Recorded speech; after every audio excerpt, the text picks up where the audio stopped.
नमस्कार, दीप्स किचन मराठीमध्ये मी दीपाली आपलं मनापासून स्वागत करते। चला तर मग आजच्या आपल्या रेसिपीला सुरुवात करूया। आज मी तुम्हाला पितृपक्षामध्ये केल्या जाणाऱ्या गुलगुलेची रेसिपी दाखवणार आहे। हे गुलगुले आपण गव्हाचं पीठ आणि गूळ वापरून करतो। करायला अगदी सोपे आहेत। तर गुलगुल्यासाठी आपल्याला काय साहित्य लागणार आहे ते आपण पाहूया। मी इथे 1.5 वाटी गव्हाचं पीठ घेतलेलं आहे। ज्या वाटीने मी 1.5 वाटी गव्हाचं पीठ घेतले त्याच वाटीने मी पाऊण वाटी गूळ घेतलेला आहे। गूळ तुम्ही अर्धी वाटी सुद्धा घेऊ शकता किंवा 1 वाटी घेतला तरी चालेल। तुम्हाला गुलगुले गोड किंवा कमी गोड हवे असतील तर त्या अंदाजे तुम्ही गुळाचं प्रमाण कमी अधिक घेऊ शकता। आणि त्याच वाटीने मी 1 वाटी पाणी घेतले। 1 चमचा बडीशोप मी मिक्सरला थोडीशी जाडसर अशी फिरवून घेतलेली आहे। 1 चमचा खसखस, अर्धा चमचा वेलची पावडर घेतली आणि थोडं जायफळ मी किसून घेतले, पाव चमचा आहे। आणि 2 चिमूट मीठ घेतलेले, पाव चमचा बेकिंग सोडा आणि आपल्याला गुलगुले तळण्यासाठी तेल घ्यायचे। मी इथे एक बाउल घेतलाय, त्यामध्ये 1 वाटी पाणी काढून घेते। त्यातच आपल्याला गूळ घालायचा आहे। गूळ मी चिरून घेतलेला आहे। तुम्ही गूळ पावडर वापरली तरी चालेल। आता हा गूळ आपल्याला पाण्यामध्ये पूर्णपणे विरघळून घ्यायचा आहे। गूळ आपण बारीक चिरून घेतला की पाण्यामध्ये पटकन विरघळला जातो। गूळ मी पाण्यामध्ये पूर्णपणे विरघळून घेतलाय। आता मी दुसरा एक बाउल घेतलाय, त्यामध्ये आपल्याला हे गुळाचं पाणी गाळून घ्यायचे, म्हणजे काही कचरा असेल गुळामध्ये तर तो निघून येईल। आता ह्या गुळाच्या पाण्यामध्ये आपल्याला बडीशोप घालायची आहे, खसखस, वेलची पावडर,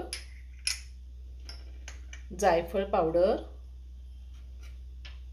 2 चिमूट मी मीठ घेतलेले, मीठ घातले आणि त्यातच आपल्याला बेकिंग सोडा घालायचा आहे आणि पुन्हा सगळं हे व्यवस्थित मिक्स करून घ्यायचे।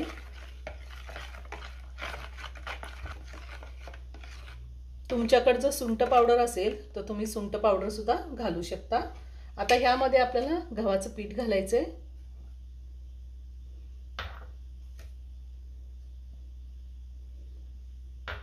आणि हे मी चमच्याने सगळं व्यवस्थित मिक्स करून घेणार आहे।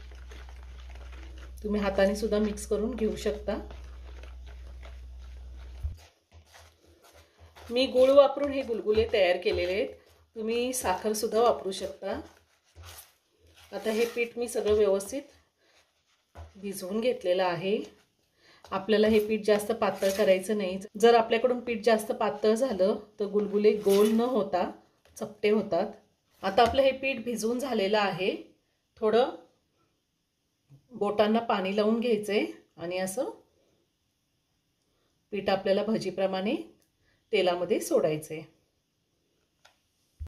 आता आपण गुलगुले तळून घेऊयात। मी कढईमध्ये तेल गरम करायला ठेवलेलं होतं। आता आपण यामध्ये गुलगुल्याचं पीठ सोडूया। ज्या पद्धतीने आपण भजी तेलामध्ये सोडतो अगदी तसंच सोडायचंय। अगदी छोटे छोटे गोल गोळे सोडायचे। तेल आपल्याला अगदी व्यवस्थित गरम करून घ्यायचे। गूळ घातल्यामुळे पटकन हे तळले जातात।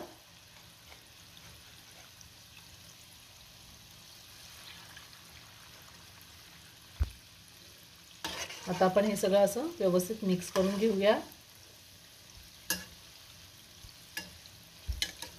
हे गुलगुले आपल्याला चांगले गोल्डन ब्राऊन रंगावरती तळून घ्यायचे। गॅसची फ्लेम मी आता लो टू मीडियम वर ठेवलेली आहे। छान गुलाबजाम सारखे कलर आले पाहिजे। आता मी हे काढून घेते आणि ह्याच पद्धतीने राहिलेले सगळे गुलगुले मी तळून घेणार आहे।